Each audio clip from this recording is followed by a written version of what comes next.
Bienvenidos amigos de OK Diario, bienvenidos a Hoy Responde. Enrique Ruiz Escudero, consejero de Sanidad de la Comunidad de Madrid. Gracias por recibirnos en su consejería y en su despacho.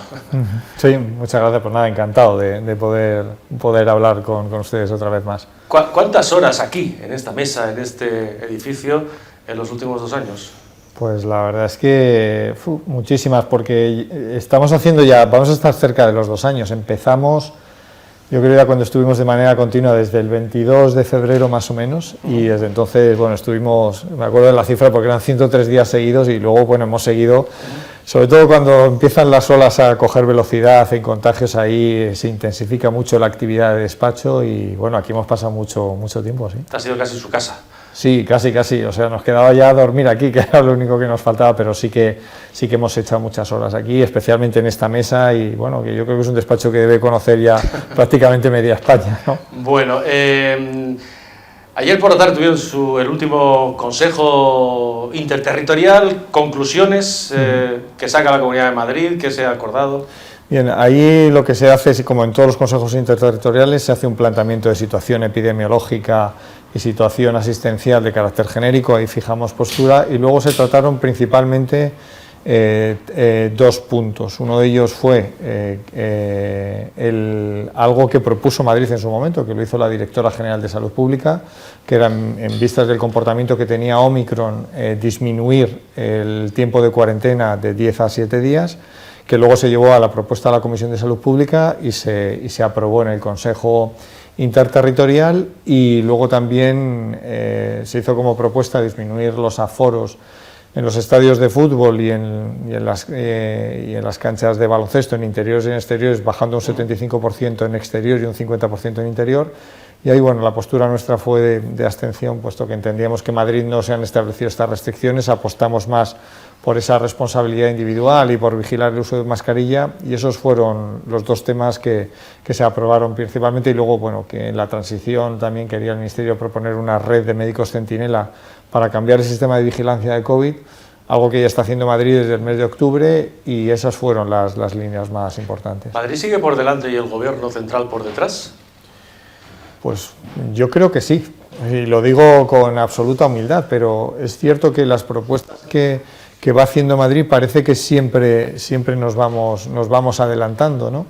Esta es la última, que hicimos la redisminución de cuarentenas, pero lo hemos hecho siempre de manera periódica, y bueno, lo hacemos con toda la buena intención de tratar de controlar esta pandemia, y sobre todo porque yo creo que el análisis de los datos permanentes, el ver qué es lo que ocurre en el mundo, en otros lugares que van adelantados, ¿no?, con otras olas o en otras situaciones, yo creo que eso es lo que nos da esa fortaleza, y siempre haber tomado la iniciativa en la pandemia. Al final no va a haber macrofiestas en Nochevieja en Madrid. No, al final no va a haber, porque creo que eran 6 las macrofiestas que se habían presentado, y algunas de ellas desistieron, y otras porque, bueno, el plan de contingencia frente a COVID no era el adecuado, y por lo tanto no se celebran. Sí está abierto el ocio nocturno, pero bueno, que ya tiene reflejado en una orden cuáles son las medidas que tienen que cumplir para poder celebrar esas. ¿Y las uvas en Sol con aforo limitado? Sí, se ha reducido el aforo de la Puerta del Sol, que bueno, que es un espacio lo suficientemente amplio. En un principio el Ayuntamiento había planteado 16.000 personas, pero se ha reducido a 7, y en este sentido, pues entendemos que el dispositivo que ha preparado Policía Municipal es un dispositivo que permite celebrarlo con espacio suficiente, bueno, quitándose la mascarilla en el momento de las uvas, y yo creo que es de alguna manera, y también sobre todo que es un exterior, que es importante. ¿La sexta ola está controlada en Madrid?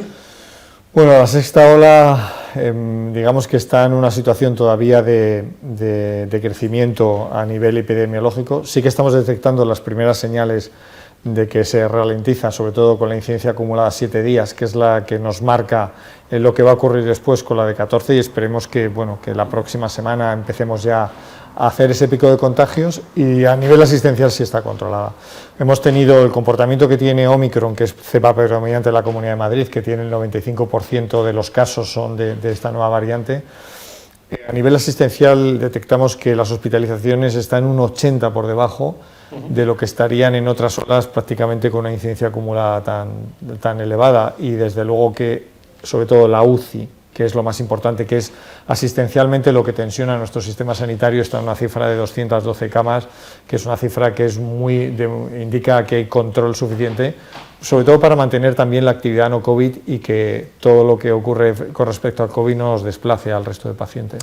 Claro, llevamos casi 2 años, la pandemia de forma genérica va evolucionando y me imagino que hay que evolucionar en los indicadores que se tienen en cuenta, uno, y en las medidas que se van tomando, ¿no? Claro. Eso es, Omicron, por ejemplo, menos enfermedades respiratorias, no es aquellas neumonías bilaterales brutales de la primera ola, ¿no? Menos hospitalizaciones, menos fallecimientos, muchos contagios, pero el gobierno sigue insistiendo en la incidencia acumulada, sigue insistiendo a 14 días, sigue insistiendo en indicadores que para ustedes no son tan válidos a lo mejor ahora para hacer la fotografía real. Claro, es que además la incidencia acumulada, cuando uno como la Comunidad de Madrid apuesta por, digamos, el autocuidado, ¿no?, por los autotest de diagnóstico, lógicamente su incidencia acumulada va a continuar creciendo. ¿Por qué? Porque está detectando algo que no detectaba antes, que eran los asintomáticos o los sintomáticos leves. Entonces, claro, se detectan muchísimos más casos. Es verdad que es una variante más contagiosa, que nos produce muchos más casos nuevos, pero lo que hay que valorar también es que a nivel asistencial el comportamiento, y es cierto, está demostrado que Omicron, estos son datos de la Comunidad de Madrid, el contagio de Omicron tiene un 75% menos de posibilidades de desarrollar una neumonía con respecto a otras olas, ¿no? Son datos, epidemiológicamente hacemos muchas pruebas, asistencialmente hay más control y sobre todo algo que cambia totalmente los parámetros de medir cómo está comportándose la pandemia, que es la vacunación. Estamos cerca de, creo que en población mayor de 12 años estamos casi en un 92% de pauta completa, lo cual es una cifra lo suficientemente importante como para tratar de adaptarte permanentemente a lo que va ocurriendo. O sea, no nos valen los parámetros que utilizamos en primera o en segunda ola, no son los mismos que utilizamos ahora. ¿Y por qué cree que insiste el gobierno, por ejemplo, en la incidencia acumulada, en la cantidad de contagios que hay, que parece que no es el dato, por llamativo que sea, más relevante? ¿Nos intenta meter miedo? ¿Está perdido el Ejecutivo Sánchez y la ministra Darias? Yo lo que creo que ha ocurrido es la falta de control de la parte asistencial, porque eso ha sido lo que, claro, también es una cuestión de transferencia en cuanto a las competencias, o sea, la competencia en el control de los centros de salud, de las emergencias, de los hospitales, lo llevamos las comunidades autónomas, y eso realmente es lo que nos da el pulso diario de cómo se comporta la pandemia. La pandemia, por una parte, el contagio, por supuesto, hay que saber cómo se comporta, pero sobre todo hay que ver la respuesta que tienes en tus niveles asistenciales. Y eso es algo que nosotros hemos detectado en todo momento y sobre todo que cuando hay una pandemia de una enfermedad que no tenía vacuna, ahora la tiene, pero que no tiene tratamiento, sobre todo es el síntoma y sobre todo son los síntomas de las personas que empeoran. Y eso es lo que realmente donde hay que medir la pandemia. Y entonces yo creo que ahí esa falta de no conseguir relacionar lo que es la incidencia acumulada con el comportamiento que tiene a nivel asistencial y sobre todo dejando de lado la vacunación es lo que ha hecho que vaya por detrás en mucha toma de decisiones. El presidente Sánchez hace balance del año y dice, se cuelga la medalla y dice, vamos bien o vamos mejor gracias a la vacunación y gracias al uso de mascarillas. La última fue lo del uso de mascarillas en exteriores, volver a ello. ¿Esto es una medalla del señor Sánchez o son más bien las comunidades autónomas las que...? Pues hombre, desde luego que presuma de eso el señor Sánchez. Si hacemos un poquito de memoria, yo recuerdo en un consejo interterritorial cuando Madrid propuso la necesidad de utilizar la mascarilla, fuimos severamente criticados y luego cuando repartimos mascarillas a la población, que lo hicimos, repartimos cerca de 12 millones de mascarillas en varias ocasiones, fuimos también porque decían que dábamos mascarillas demasiadas buenas a la población. O sea, es algo que hace mucho el gobierno, ¿no? Si va bien, soy yo, es el gobierno de España y es la cogobernanza, si va mal, la culpa es de las comunidades autónomas. Lo hemos vivido permanentemente. La vacunación, realmente quien pone todo el músculo somos las comunidades autónomas y a veces la estrategia de vacunación va por detrás de lo que la realidad nos impone en nuestro día a día cuando uno tiene mucha capacidad, como es Madrid, para poner esas vacunas. Y yo creo que no es mérito de Pedro Sánchez, sin duda alguna. ¿Y ya sabe usted lo que es la cogobernanza o no? No.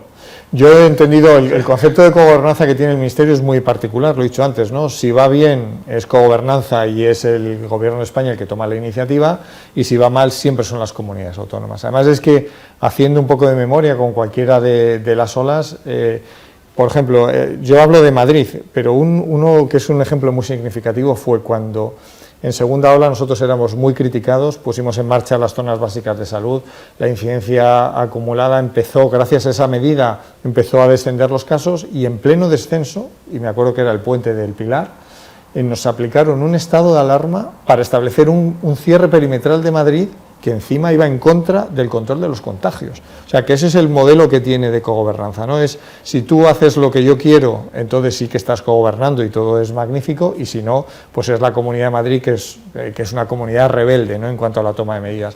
Por lo tanto, no sé lo que es el concepto de cogobernanza, no lo he entendido en ningún momento tal y como lo plantea el Gobierno de España. A ustedes se les han atizado desde el Gobierno central durante meses. El resultado fue las elecciones del 4 de mayo y, por tanto, el resultado habla por sí mismo. Pero le pregunto, claro, la sensación que tienen ustedes es que ahora incluso dirigentes socialistas locales, esta mañana escuchaba a la alcaldesa socialista de Coruña, o dirigentes socialistas autonómicos, todos quieren ser Ayuso. Bueno, esa es la sensación que tenemos, ¿no? Parece que ahora, cuando nosotros ya hablábamos en su momento de decir, oiga, que solo hay que establecer las restricciones cuando realmente sea necesario, no de carácter general y en todo momento, y eso de que la restricción es buena y la apertura es mala, no, lo que hay que hacer es que el control de los contagios sea bueno y que la respuesta asistencial sea mejor todavía. Entonces sí que tenemos la sensación de que de medidas que adopta Madrid, o sea, además con la presidenta, porque siempre nos ha dejado trabajar mucho en ese sentido y nos ha apoyado en la toma de decisiones, parece que ahora todo el mundo quiere apuntarse a lo que ha hecho en ese momento, porque es sorprendente los giros, además, después de haber vivido situaciones dentro de ese Consejo Interterritorial, situaciones, o sea, cambios de postura que han mantenido otras comunidades autónomas con respecto a la apertura o no de determinadas situaciones, y yo creo que ahora, por ejemplo, lo vemos con lo que va a ser las vueltas al colegio. O sea, ya no hay ninguna comunidad autónoma que hable de restringir o de aplazar el inicio del curso escolar. ¿Qué van a hacer ustedes con la vuelta al cole? Que le iba a preguntar, ya que me lo sirve usted. Sí, pues nosotros ahí lo que vamos a hacer, yo creo que es importante con una variante que tiene estos cambios tan explosivos, ¿no?, en el día a día, tratar de tomar la decisión lo más cerca posible de esa apertura. Nosotros lo tomaremos a principios de la semana que viene y principalmente contemplamos dos escenarios, uno que sea de la vuelta a la normalidad total y otro que sea, pues, digamos, una vuelta mixta, ¿no?, con parte no presencial y parte presencial. ¿Por qué estará condicionado? Por dos cuestiones principalmente, porque la tendencia y el número de casos cambia en el sentido de cómo está ahora, que es una opción que barajamos y que sea posible, puesto que los colegios empiezan el 10 de enero, y la otra de ellas es que la vacunación continúa aumentando, especialmente en la población de 5 a 12 años, ¿no? Hemos comenzado con la vacunación infantil, recibimos 204.000 vacunas, ya hemos administrado más de la mitad y lo que pretendemos es llegar, pues, a todas esas administradas antes de que empiece el colegio, y con esos dos parámetros, pues, trataremos siempre, pues, de que la vuelta sea con lo más cercano a la normalidad que otras veces. Esto ya lo hemos vivido en dos ocasiones, ¿no?, dos inicios de curso, en septiembre del año pasado y en septiembre de hace 2 años, ¿no? Y entonces yo creo que ya tenemos experiencia y seguro que vamos a tomar la mejor decisión para los alumnos, para los profesores y para las familias. Hablaba usted antes del famoso reparto aquel de mascarillas, 12 millones de mascarillas. Sobre los test de antígenos, ¿ya se están repartiendo? ¿Ya pueden llegar a...? Porque evidentemente no hubo al principio suficientes. Sí, tuvimos un problema nosotros teníamos previsto la recepción de test de antígenos desde prácticamente la primera semana de diciembre, por eso nosotros nos planteamos el día 15 dando espacio de tiempo, pero bueno, la demanda de test de antígenos a nivel europeo ha sido altísima y se han retrasado. Ya hemos repartido más de 1,5 millones de test en las farmacias, prácticamente se han retirado todos, y nuestro objetivo es que en esta semana ir recibiendo esos pedidos ya millonarios para que todo el madrileño que lo necesite pueda retirar su test de antígeno, con doble objetivo. Por supuesto que sí que voy a utilizar, pues, que le sirva para ese autodiagnóstico y que siga ese itinerario que hay que seguir cuando uno da positivo, y en segundo lugar crear esa cultura para determinadas situaciones, sobre todo cuando tengamos que proteger a nuestros mayores o a inmunodeprimidos o a no vacunados, que lo tengamos de la manera más clara para poder saber cuál es nuestra situación frente al COVID y tratar de, por supuesto, de no contagiar. Es decir, esto no es como eso que he oído. Madrid ha decidido jauja. que se haga la gente los test, que se dé el alta la gente por su cuenta, las bajas por su cuenta, se lava las manos. No, al contrario, lo que estamos fomentando es la cultura del autocuidado y la responsabilidad, sobre todo en una situación con una variante muy contagiosa, que sobre todo los casos que sean asintomáticos o los leves, que tengan esa posibilidad de establecer este cuidado y sobre todo priorizar con el que realmente nos preocupa, ¿no? Que es con el que de síntoma leve va a moderado, a grave o a crítico, que es el que tenemos que tener esa respuesta del sistema sanitario. Yo creo que eso es una de las fortalezas de Madrid, ¿no? La responsabilidad, bueno, siempre hay alguna excepción, pero la responsabilidad, la prudencia, todos estos elementos que son tan importantes en una pandemia. Yo creo que el hecho de, por ejemplo, de repartir una mascarilla, Madrid ha sido ejemplar en el uso de mascarilla, tanto en exteriores como en interiores. El test de antígenos también hemos dado buena muestra. Es que estamos haciendo casi 100.000 pruebas al día de test, o sea, a diario, que eso era lo que hacíamos a lo mejor en una semana en primera ola. O sea, que yo creo que hay que ver cómo hemos evolucionado en el sentido positivo para establecer ese control de la pandemia, y ahí gran parte reside en esa responsabilidad individual que han tenido los madrileños. Hablemos de la respuesta asistencial, de la que usted habla tanto y nos marca la importancia que tiene. El Colegio de Médicos de Madrid habló de colapso de la atención primaria. ¿La atención primaria madrileña está colapsada, desbordada? Bueno, la atención primaria madrileña, como todos los niveles asistenciales, especialmente los que son, digamos, de primer toma de contacto, que puede ser lo que es el SUMA, las urgencias y emergencias del SUMA, la atención primaria y las urgencias hospitalarias, lógicamente están ahora con un nivel muy alto de actividad. Y doy un dato: la atención primaria habitualmente tiene de media entre unos 230.000 madrileños más o menos a diario. Ahora estamos en cifras que alcanzan los 300.000, o sea que es subir casi un 25%, un poquito más del 25% en su actividad. Obviamente, hablar de colapso, lo que hay es muchísima actividad. ¿Y por qué se ha producido? Principalmente por esa cultura del autocuidado, del autodiagnóstico, sobre todo de ese refrendar las pruebas a través de pruebas diagnósticas con PCR o con test de antígenos. Eso nos ha generado que haya una gran demanda de madrileños con sintomatología leve, pero que piden esa prueba. Entonces, lo que hemos hecho ha sido crear circuitos paralelos, tanto en primaria como en las urgencias de los hospitales, pues para tratar de desahogar. Y bueno, también estamos en un entorno de pandemia. A veces hay que pensar que las situaciones, o sea, no se forman casualmente. Lógicamente, tenemos que tener esa posibilidad de transformarnos rápidamente para poder adaptarnos. Por ejemplo, también con la demanda de las incapacidades transitorias, de las bajas, las famosas bajas, estamos generando circuitos alternativos para descargar a los médicos de tener que tomar esa función. Que sean administrativos o gente. Exacto. Dentro de las unidades de gestión COVID, que se puede hacer en el caso de que sean confirmaciones de bajas. O sea, que estamos nosotros, y lo hemos hecho bastante rápido, creando esas alternativas, pues para que precisamente, bueno, pues consigamos descongestionar lo que realmente no es el más esencial, que es, como digo antes, es el paciente, el sintomático que acude y que tiene una necesidad de dar una respuesta más inmediata. Y el refuerzo que ustedes, tanto en la prórroga de contratos de personal médico como el resto de medidas que han tomado, han sido suficientes. 300.000 personas atendidas a diario son muchas. Casi 9.000, 10.000 prácticamente de seguimiento domiciliario. Sí. ¿Ha sido suficiente el refuerzo o van a tener que reforzar más?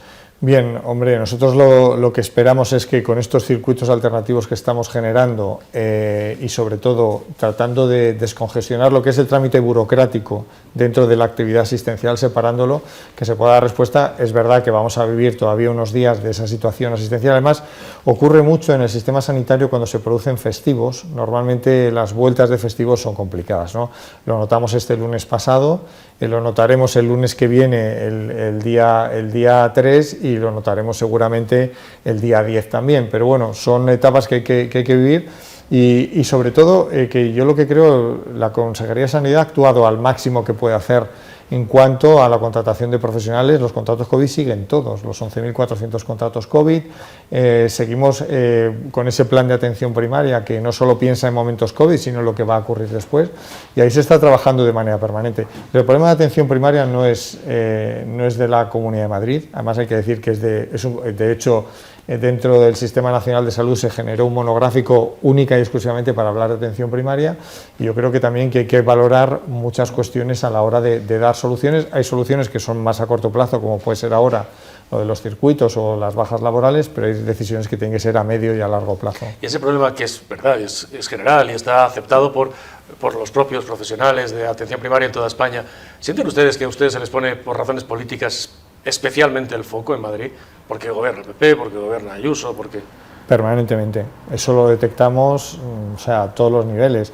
Cualquier decisión que toma Madrid, o sea, ya automáticamente estamos en el punto de mira. O sea, por ejemplo, con la incidencia acumulada, no se hablaba de la incidencia acumulada cuando había otras comunidades, cuando Madrid estaba a la antepenúltima, y ahora que, lógicamente, por la actividad que tiene esta región y con una variante tan contagiosa y con la densidad que tiene, pues lógicamente que estamos subiendo, que no es el único parámetro, pues ahora parece que el único parámetro es la incidencia acumulada y precisamente cuando sube Madrid, ¿no? O sea, por ejemplo, se ha hablado de las UCI, se nos ha tratado de, incluso se nos ha tachado de falsear datos. Pues mire, por ejemplo, hoy en el Consejo Interterritorial le he dicho a la ministra que llevan sin actualizarse los datos de vacunación de primeras dosis y de pauta completa desde el día 10 de diciembre en Madrid. Y claro, se han puesto ¿Qué le ha dicho la ministra? La ministra, bueno, que es un tema de contabilización, ha hablado el director de sistemas de información y que están buscando la fórmula para solucionarlo, pero es que llevamos 19 días sin actualizar esos datos de vacunación. ¿Y eso se lo cree usted en la era digital? Claro, es inexplicable, porque al fin y al cabo es que bueno, es un tema técnicamente complejo, pero que hay que dar resolución, porque no puede ser que Madrid, o siquiera que se refiera a que no se está actualizando ese dato en la Comunidad de Madrid. Pero vamos, hablo de los datos, pero hablo a todos los niveles, ¿no? Cuando había complicaciones en las UCIs, todo el mundo hablaba de UCIs, ahora que Madrid, que tiene un sistema muy robusto, está dando buena respuesta, pues no hablamos de las UCIs. Entonces, yo lo que creo que permanentemente estamos señalados, ¿no? Y cualquier postura que toma la Comunidad de Madrid inmediatamente es criticada y luego a las pocas horas o los pocos días es asumida por parte del Gobierno. Eso lo hemos vivido durante toda la pandemia y puedo hablar de múltiples ejemplos, ¿no? Control de barajas, uso de mascarilla, test de antígenos en farmacias, test de antígenos, primera variante, la variante británica, la variante Delta, todo. Madrid iba dando lo que creía que tenía que dar porque estamos en una situación de control de la pandemia y siempre hemos encontrado el rechazo o el estar señalados por el Gobierno. Al hilo de señalar la atención primaria, dijo la presidenta Ayuso, hay quien quiere convertir los centros de salud en sedes electorales. Los ciudadanos no tienen que estar esperando en colas y en algunos centros no cogen el teléfono, se cuelgan, dijo Ayuso, o de repente no hay médicos. Utilizan espacios de todos para colgar sus pancartas y no todos quieren trabajar y arrimar el hombro. Se mezcla la situación real con la que ellos provocan. ¿Fue afortunada la presidenta en estas palabras? Bueno, la presidenta lo que en esas declaraciones lo que trató de decir, y yo creo que es algo que hemos hablado además a nivel personal y en muchas ocasiones, ella siempre ha defendido a los profesionales sanitarios en cualquier momento y en cualquier situación. Eso quiero dejarlo muy claro. El trabajo que están haciendo en la atención primaria es un trabajo descomunal. Solo el hecho de decirle que están atendiendo 70.000 más al día de lo que atienden habitualmente, con una respuesta que yo creo que es magnífica, a pesar de que, bueno, que es una situación que se pueda mejorar, pero yo creo que ahí no se interpretaron bien sus palabras, porque ella, insisto, que siempre ha hecho de manera permanente la defensa de los profesionales sanitarios y sobre todo lo que ella hablaba es de reflejar las quejas que habían hecho algunos ciudadanos y tratar de mejorar esa asistencia, no interpretado en el sentido contrario de querer señalar a nadie. Sí es cierto que 202 directores de centros de salud, del total de 262, corríjame si las cifras no son correctas, 89 de consultorios locales, en total de 162, firmaron una carta de protesta. ¿Cree que debería haber hubo una matización a las horas siguientes de la presidenta? ¿Una rectificación, una petición de disculpa? Sí, bueno, ella yo creo que matizó, además recuerdo que fue el día del pleno en la Asamblea donde se aprobaban los presupuestos, que además estuvimos ella y yo en la rueda de prensa y yo creo que ahí lo explicó, yo creo que con bastante claridad, o sea, hizo lo que le he dicho antes, ¿no? Esa defensa de los profesionales sanitarios, que además que lo ha hecho y lo ha hecho siempre, desde antes del inicio de la pandemia, pero lo ha hecho especialmente, y sobre todo iba en el refuerzo que le he dicho, ¿no?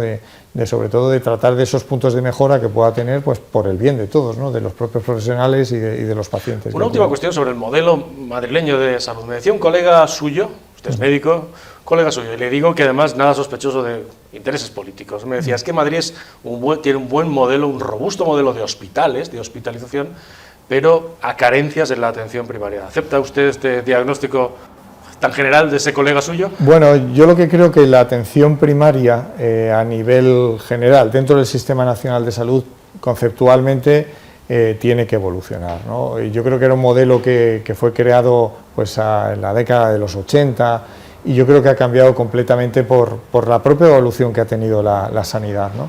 La incorporación de las nuevas tecnologías, el hecho del trabajo no presencial, el tratar de que realmente sea un trabajo que no sea puramente asistencial, sino de médico de familia comunitario, igual que de la enfermería.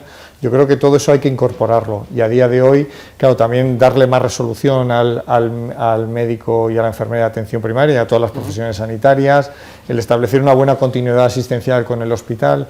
Yo creo que es algo que a veces tenemos la sensación de que son que debemos profundizar en que no sean departamentos estancos, ¿no? Que no sean escalones asistenciales que no se entiendan, y ahí es donde hay parte del trabajo para hacer, aparte que tiene un problema importante en cuanto a los recursos humanos, ¿no?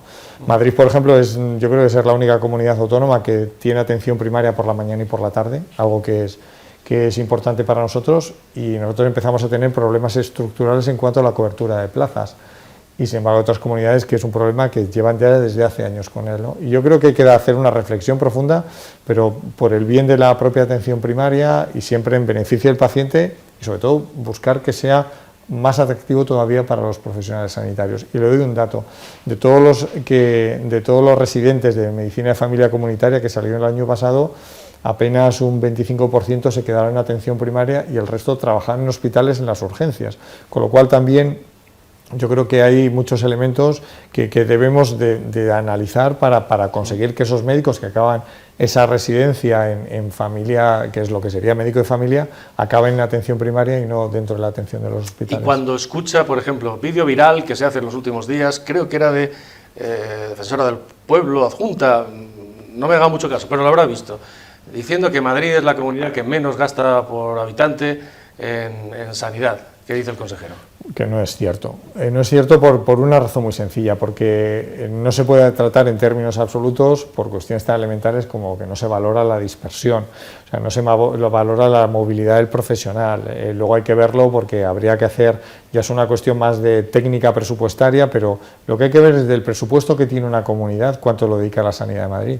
Y la sanidad es el 41% del presupuesto total de la Comunidad de Madrid, y creo que hay pocas comunidades autónomas que lleguen a esa cifra. Por lo tanto, Madrid invierte mucho, invierte a todos los niveles, y yo creo que el resultado está ahí, ¿no? En la sanidad que tiene, que bueno, yo creo que somos un referente, yo diría, no solo en la gestión del COVID, sino ha sido a nivel internacional, ¿no? En cuanto a nuestra capacidad y esa robustez que tiene para dar esa respuesta.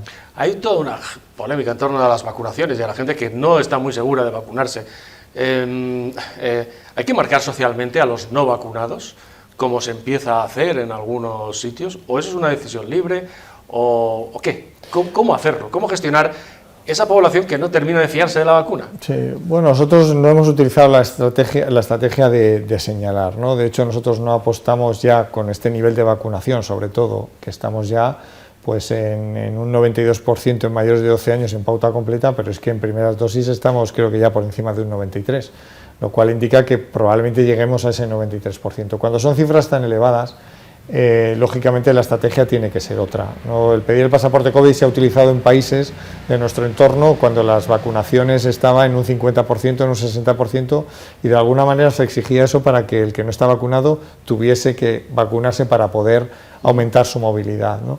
Yo creo que en Madrid hay que hacer mucha más, hay que continuar pedagogía. Nuestro objetivo es siempre seguir primero primeras dosis, luego completar con segundas dosis y luego tercera dosis, ¿no? en ese objetivo. Y ahí estamos trabajando permanentemente. Nosotros no hemos tenido, salvo alguna acción puntual, movimiento antivacunas, que yo creo que es una buena noticia. De hecho, o sea, igual Madrid, y hablo de toda España, ha sido ejemplar en cuanto a la respuesta a la vacunación, y lo que tenemos que hacer es seguir concienciando.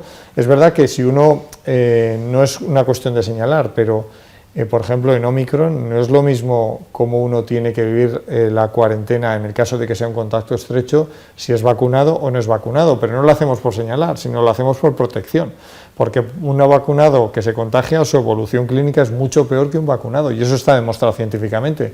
Por lo tanto, nosotros tenemos que, bueno, que la exigencia es mayor, es lógico, pero lo hacemos por su bien y sobre todo porque le recomendamos que se vacune para que no tenga que vivir eso. Hace 2 años, a estas alturas, empezamos a escuchar que había un problema en China, en Wuhan, con un virus.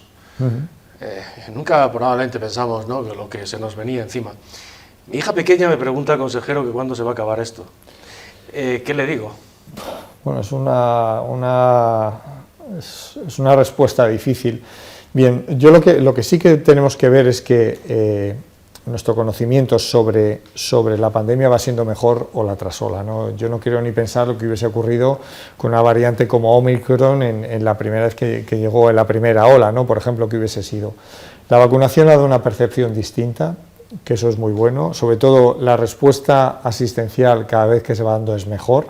O sea, el siguiente paso, bueno, nadie puede aventurar si va a haber o no va a haber más olas, pero es verdad que hay factores que podemos controlar y factores que no podemos controlar. El control es la vacunación, el que haya respuesta asistencial, el que sabemos cómo se transmite el virus y permite protegernos más, pero hay factores que no controlamos, es una mutación que pueda ser más agresiva que esta en cuanto al contagio, o que sea más agresiva desde el punto de vista clínico, que eso traería sus complicaciones, y sobre todo que tenga escape vacunal, ¿no? Eso sería el momento más, que serían las situaciones más complejas que no se pueden controlar. De todo eso no estamos todavía seguros, ¿no? O sea, es decir, Omicron no significa que el virus sigue contagiando mucho, pero va debilitándose. Pueden existir mutaciones, a lo mejor, que sean más agresivas en otros aspectos. Claro, pues sobre todo por cuando se producen contagios en países con niveles de vacunación muy bajos y sobre todo que convivan con otras enfermedades que a lo mejor no tenemos dentro de lo que es el mundo occidental, tratando de compararlo con el paso de España. Eso es un momento que es difícil y sobre todo la clave sería si llegase un tratamiento. Haya avances en situaciones clínicas muy concretas para ayudar a dar respuesta a inmunodeprimidos, pero lo que es el tratamiento, el antiviral contra el COVID, hay varias líneas de fármacos que parece que van en buena línea, pero todavía no lo tenemos. Eso sí que será el cambio auténtico y la situación de decir, ahora sí que controlamos la pandemia. Y a la pregunta de una niña de 11 años, le decimos que hay que tener paciencia todavía. Sí, hay que tener. Además, sobre todo claro, porque hay jóvenes que lo que han vivido ha sido en entorno de pandemia cuando empiezan a tener más uso de razón y de lo que está ocurriendo en el mundo. Claro, hay jóvenes que han empezado la universidad y que solo lo han vivido en pandemia. Entonces, para todos ellos, entiendo que es una situación muy complicada, pero por desgracia es lo que nos ha tocado vivir. Y yo creo que, bueno, siempre vamos a ver cómo acaba esta sexta ola y siempre con los condicionantes que no podemos controlar a ver cómo evolucionan, pero es verdad que sí que se va avanzando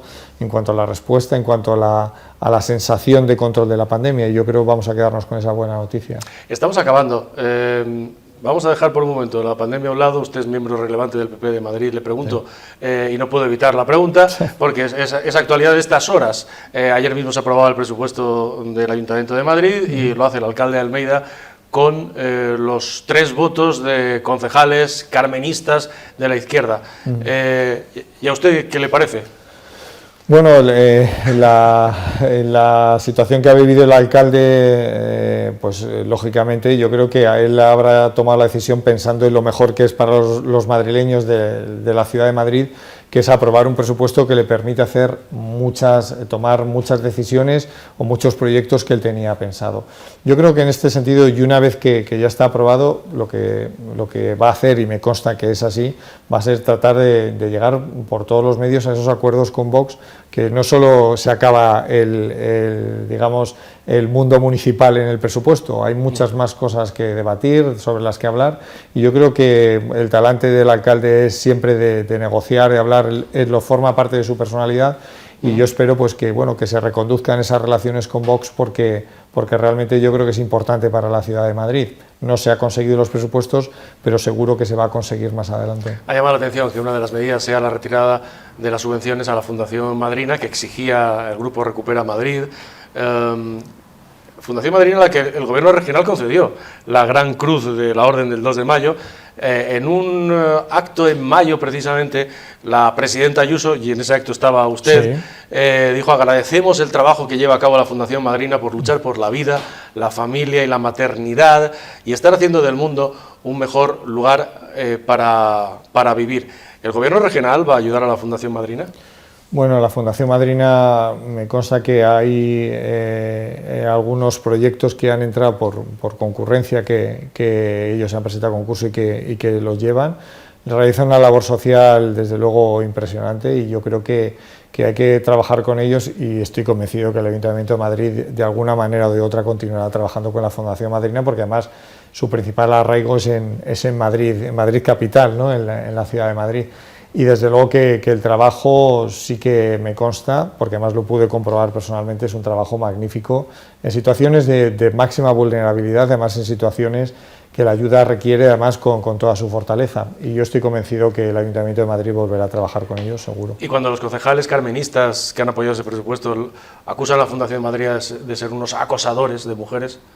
Bueno, yo creo que eso es una acusación totalmente infundada. No sé por qué, es al contrario, es una asociación que apoya siempre muchísimo a la maternidad. Por sus actos frente a las clínicas de interrupción del embarazo. Bueno, no sé si la Fundación Madrina, no conozco ese dato, si están en las clínicas abortistas, no lo sé, no sé si están ahí en esa situación, pero desde luego que yo creo que hay que valorar por toda la parte positiva que tiene la Fundación Madrina, que es mucho, que tiene mucha actividad, además, insisto, siempre en las situaciones de extrema vulnerabilidad. ¿Usted cree que Almeida les ayudará, pese a lo que haya pactado con Recupera Madrid? Yo estoy convencido que sí. Yo estoy convencido que sí, porque lleva trabajando además desde hace muchos años con el Ayuntamiento, y siempre hay fórmulas que podrá utilizar para poder ayudar a la Fundación Madrina. Porque esto al final no es regalarle votos a Vox. No, yo creo adoptar que no. Este tipo de medidas con concejales de la izquierda. Sí, es que no es...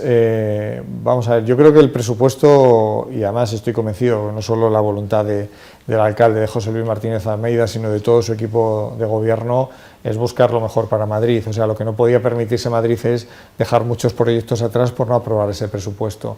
Evidentemente, luego quien marca, una vez que ya tiene ese presupuesto, quien marca la estrategia y la política que se va a llevar, va a ser el alcalde con su equipo de gobierno, y yo estoy convencido que eso no desvía nada de lo que es el programa con el que presentó, y sobre todo con las fórmulas que yo creo que está haciéndolo además de manera magnífica en esa gestión del Ayuntamiento de Madrid, y yo creo que en esa línea va a seguir trabajando a todos los niveles. No creo que esto vaya a ser dar votos a Vox, porque no es plantearse apruebo presupuestos, ya hay que votar a Vox, ni mucho menos. Yo creo que esto es una carrera de fondo, y desde luego que el trabajo así lo avala, ¿no? y su figura. Enrique Ruiz Escudero, consejero de Sanidad de la Comunidad de Madrid, gracias por habernos recibido en esta mesa que ha sido, y en este despacho que ha sido su casa.